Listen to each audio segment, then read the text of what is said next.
Friends, स्वागत है आपका आपके अपने YouTube चैनल एम के लर्निंग अड्डा पर चाइल्ड डेवलपमेंट एंड पेडागोजी के चैप्टर नंबर 9 में आज हम लेके आए हैं एक बहुत ही इम्पोर्टेंट क्वेश्चन सीरीज जो जीन पियाजे के संज्ञानात्मक विकास का सिद्धांत कॉग्निटिव डेवलपमेंट थ्योरी पर आधारित है। आज की सीरीज आपके लिए बहुत ही महत्वपूर्ण रहने वाली है क्योंकि यहाँ पर उन प्रश्नों को शामिल किया गया है जो अक्सर परीक्षाओं में पूछे जाते हैं या पूछे गए हैं। उम्मीद है आज की वीडियो आपके लिए अवश्य पसंद आएगी। ये रिवीजन के तौर पर वीडियो आपके लिए लाई गई है। यहाँ पर आपके लिए उत्तर सोचने का समय दिया जाएगा। आप अपने उत्तर सोचिए और हमारे आंसर से मैच कीजिए और कमेंट्स में हमें लिखकर अवश्य बताएं कि कितने आंसर हमारे आंसर से मैच हुए। तो चलिए शुरू करते हैं आज के प्रश्नों की महत्वपूर्ण सीरीज। तो पहला प्रश्न आपकी स्क्रीन पर यह रहा, जीन पियाजे किस देश के निवासी थे? America, Japan, Switzerland, France. आपको अपना उत्तर सोचना है तो आप अपना उत्तर सोचिए। उम्मीद है आपने अपना उत्तर सोच लिया होगा। तो जो इसका जो राइट आंसर होगा वो होगा गा, स्विट्ज़रलैंड। जीन पियाजे स्विट्ज़रलैंड के निवासी थे। इन्हें स्विस साइकोलॉजिस्ट भी कहा जाता है। बढ़ते हैं अगले प्रश्न की ओर। प्रश्न नंबर 2, जीन पियाजे द्वारा दिया गया सिद्धांत किस नाम से जाना जाता है? बहुत ही महत्वपूर्ण सिद्धांत है। ऑप्शन है नैतिक विकास का सिद्धांत, संज्ञानात्मक विकास का सिद्धांत, सामाजिक सांस्कृतिक सिद्धांत या उपरोक्त में से कोई नहीं।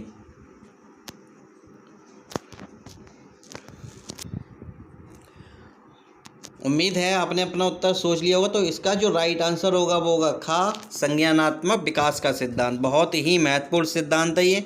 अधिकतर प्रश्न इस सिद्धांत से पूछे जाते हैं। बढ़ते हैं अगले प्रश्न की ओर। प्रश्न नंबर 3, जीन पियाजे ने किस क्षेत्र में महत्वपूर्ण योगदान दिया है? ऑप्शन है शिक्षा मनोविज्ञान, आधुनिक मनोविज्ञान, खेल मनोविज्ञान या बाल मनोविज्ञान। आपको अपना उत्तर चुनना है।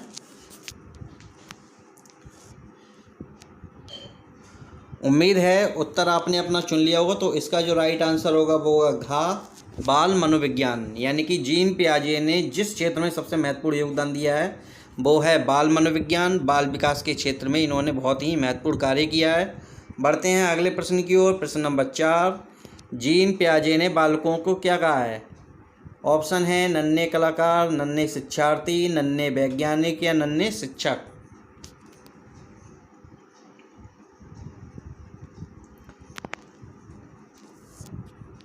तो इसका जो राइट आंसर होगा वो होगा गा, नन्हे वैज्ञानिक। जीन पियाजे ने बालकों को नन्हे वैज्ञानिक कहा है क्योंकि उनका मानना था कि बच्चे जो हैं वो शुरू से ही खोज करते रहते हैं और अपनी अपनी गतिविधियों से नई नई चीज़ों को खोजने का कार्य करते हैं, इसलिए उन्होंने बालकों को नन्हे वैज्ञानिक की संज्ञा दी है। बढ़ते हैं अगले प्रश्न की ओर। प्रश्न नंबर 5, जीन पियाजे के संज्ञानात्मक विकास की कुल कितनी अवस्थाएं होती हैं? बहुत ही सरल प्रश्न है। ऑप्शन है 4, 6, 5, 3।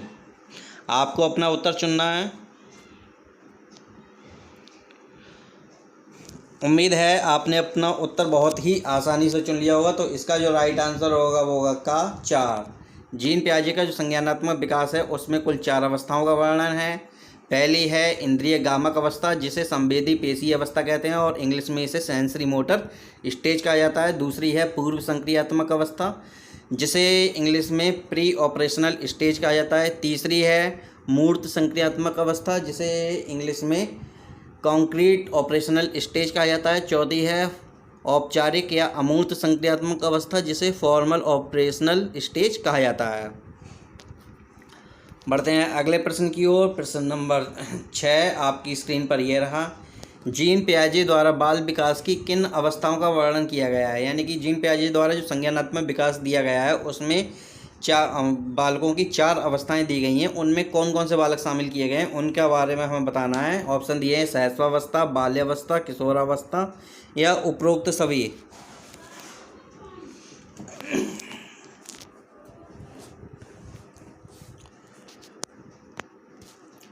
तो इसका जो राइट आंसर की बात करें तो इसका राइट आंसर होगा घा, उपरोक्त सभी। जीन पियाजे का जो बाल विकास है उसमें तीनों अवस्थाओं का वर्णन है। शैशवावस्था का भी, बाल्यावस्था और किशोरावस्था, तीनों अवस्थाओं के बच्चों का वर्णन किया गया है, इसलिए राइट आंसर होगा घा, उपरोक्त सभी। बढ़ते हैं अगले प्रश्न की ओर। प्रश्न नंबर 7, प्याजे के संज्ञानात्मक विकास के अंतर्गत संवेदी पेशीय अवस्था की अवधि कितनी मानी गई है, यानी कि संवेदी पेशीय अवस्था जो होती है वो कब से कब तक मानी जाती है। ऑप्शन है 2 से 7 वर्ष, जन्म से 2 वर्ष, जन्म से 3 वर्ष, जन्म से 1 वर्ष।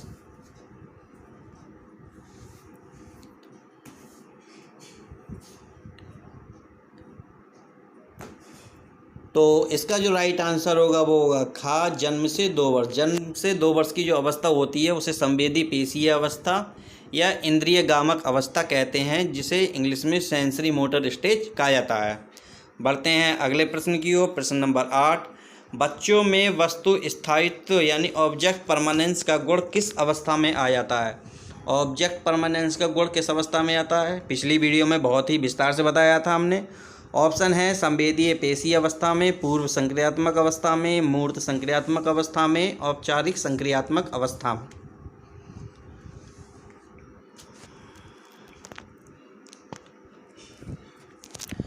तो इसका जो राइट आंसर होगा वो होगा का, संवेदी पेशीय अवस्था में, यानी इंद्रिय गामक अवस्था जो सेंसरी मोटर स्टेज होती है उसमें बच्चे में वस्तु स्थायित्व ऑब्जेक्ट परमानेंस का गुण आ जाता है।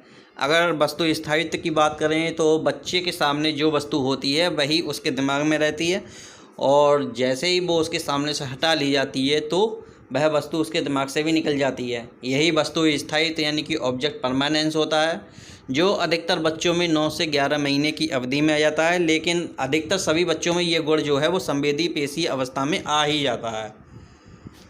तो बढ़ते हैं अगले प्रश्न की ओर। प्रश्न नंबर 9, किस अवस्था में बच्चा मूर्त वस्तुओं पर चिंतन करना प्रारंभ कर देता है।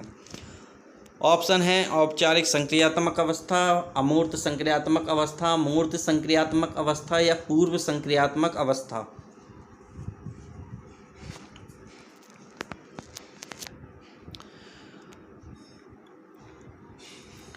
उम्मीद है आपने अपना उत्तर सोच लिया होगा। तो इसका जो राइट आंसर होगा वो होगा गा, मूर्त संक्रियात्मक अवस्था। मूर्त संक्रियात्मक अवस्था में क्या होता है, बच्चा लॉजिक लगाना शुरू कर देता है। किन पर, मूर्त वस्तुओं पर। मूर्त का मतलब होता है जो वस्तुएं उसके सामने होती हैं, प्रत्यक्ष रूप से मौजूद होती हैं, उन पर क्या कल्पना करना शुरू, उन पर अपना चिंतन करना प्रारंभ कर देता है, उन पर अपना लॉजिक लगाना शुरू कर देता है। ये मूर्त संक्रियात्मक अवस्था होती है। जबकि औपचारिक और ये अमूर्त, ये दोनों एक ही हैं। तो राइट आंसर होगा गा। बढ़ते हैं अगले प्रश्न की ओर। प्रश्न नंबर 10, जीन पियाजे ने संज्ञानात्मक विकास के अंतर्गत बच्चों की समझ विकसित होने में सबसे प्रमुख कारण किसे माना है। ऑप्शन है सामाजिक अंतःक्रिया, दूसरा है नैतिक मूल्य, गा ऑप्शन दिया है बच्चे की उम्र, और घा उपरोक्त में से कोई नहीं।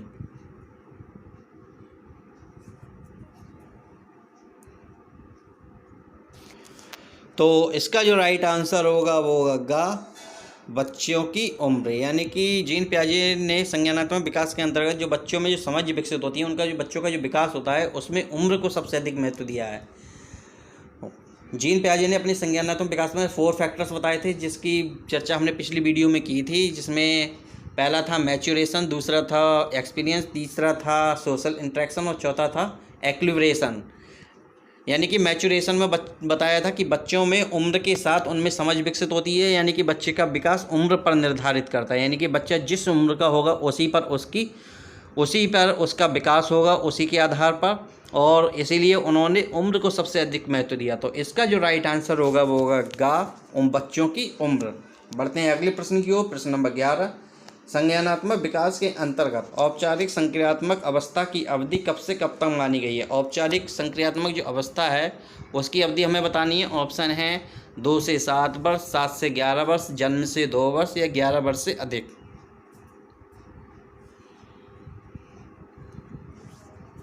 उम्मीद है आपने अपना उत्तर सोच लिया होगा। तो इसका जो राइट आंसर होगा वो होगा घा, 11 वर्ष से अधिक। औपचारिक संक्रियात्मक अवस्था या अमूर्त संक्रियात्मक अवस्था जो होती है वो 11 वर्ष से अधिक की होती है। बढ़ते हैं अगले प्रश्न की ओर। प्रश्न नंबर 12, बालक किस अवस्था में ज्ञानेंद्रियों के द्वारा ज्ञान अर्जित करता है। ऑप्शन है इंद्रिय गामक अवस्था, पूर्व संक्रियात्मक अवस्था, मूर्त संक्रियात्मक अवस्था या अमूर्त संक्रियात्मक अवस्था।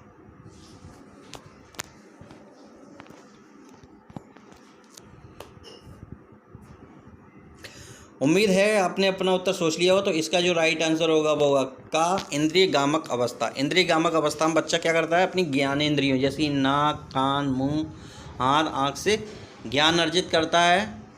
बढ़ते हैं अगले प्रश्न की ओर। प्रश्न नंबर 13, बालक अमूर्त वस्तुओं पर चिंतन करना प्रारंभ कर देता है। यानी अब अमूर्त वस्तुओं पर चिंतन कब से कर देता है?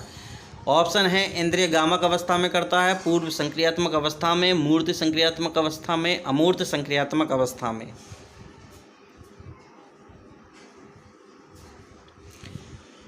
तो इसका जो राइट आंसर होगा वो होगा घ, अमूर्त संक्रियात्मक अवस्था। यानी अमूर्त संक्रियात्मक अवस्था में बच्चा जो होता है अमूर्त चीज़ों पर भी लॉजिक लगाना शुरू कर देता है, कल्पनाशील हो जाता है इसमें बच्चा। बढ़ते हैं अगले प्रश्न की ओर। प्रश्न नंबर 14, पियाजे के संज्ञानात्मक विकास का सिद्धांत की किस अवस्था में पलटावी सोच यानी रिवर्सिबल थिंकिंग का गुण विकसित होता है?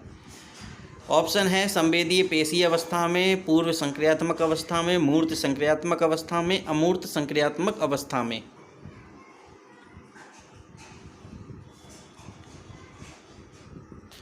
तो उम्मीद है आपने अपना उत्तर सोच लिया होगा। तो जो इसका जो राइट आंसर होगा वो होगा गा, मूर्त संक्रियात्मक अवस्था में। मूर्त संक्रियात्मक अवस्था में बच्चा में क्या होता है? रिवर्सिबल थिंकिंग का गुण आ जाता है, यानी कि पलटावी सोच का गुण विकसित हो जाता है। बढ़ते हैं अगले प्रश्न की ओर। प्रश्न नंबर 15, पियाजे के संज्ञानात्मक विकास का सिद्धांत की किस अवस्था में बच्चे अहम केंद्रित यानी कि ईगोसेंट्रिक हो जाते हैं?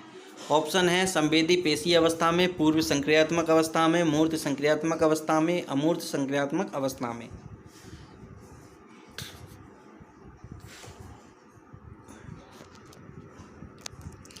तो इसका जो राइट आंसर होगा वो होगा खा, पूर्व संक्रियात्मक अवस्था में। पूर्व संक्रियात्मक अवस्था जो 2 से 7 वर्ष की अवस्था होती है उसमें बच्चे क्या होते हैं?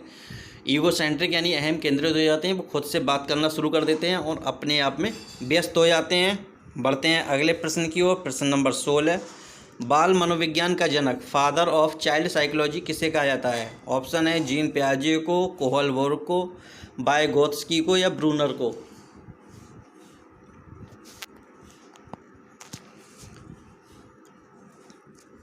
बहुत ही सरल प्रश्न है, उम्मीद है आपके लिए इसका उत्तर पता होगा। तो इसका जो राइट आंसर होगा वो होगा का, जीन पियाजे को।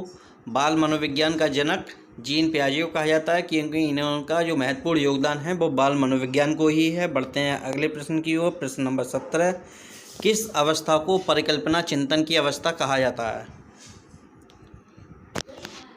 ऑप्शन है संवेदी पेशीय अवस्था, पूर्व संक्रियात्मक अवस्था, मूर्त संक्रियात्मक अवस्था, अमूर्त संक्रियात्मक अवस्था। आपको अपना उत्तर सोचना है। उम्मीद है आपने अपना उत्तर सोच लिया होगा। तो इसका जो राइट आंसर होगा वो होगा घा, अमूर्त संक्रियात्मक अवस्था। यानी अमूर्त संक्रियात्मक अवस्था में बच्चा क्या है?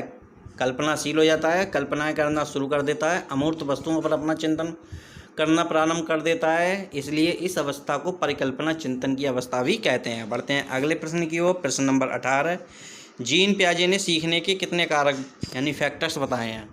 पिछली वीडियो में हम बता चुके हैं इसके बारे में। तो इसके जो ऑप्शन है वो है 6, 8, 4, 5।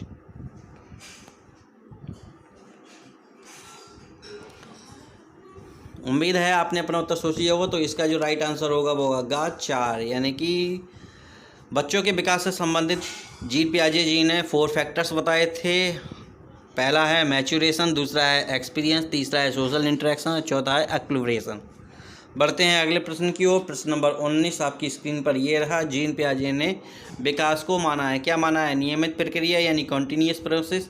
दूसरा ऑप्शन है अनियमित प्रक्रिया यानी डिसकॉन्टीन्यूअस प्रोसेस, या उपरोक्त दोनों, या उपरोक्त में से कोई नहीं।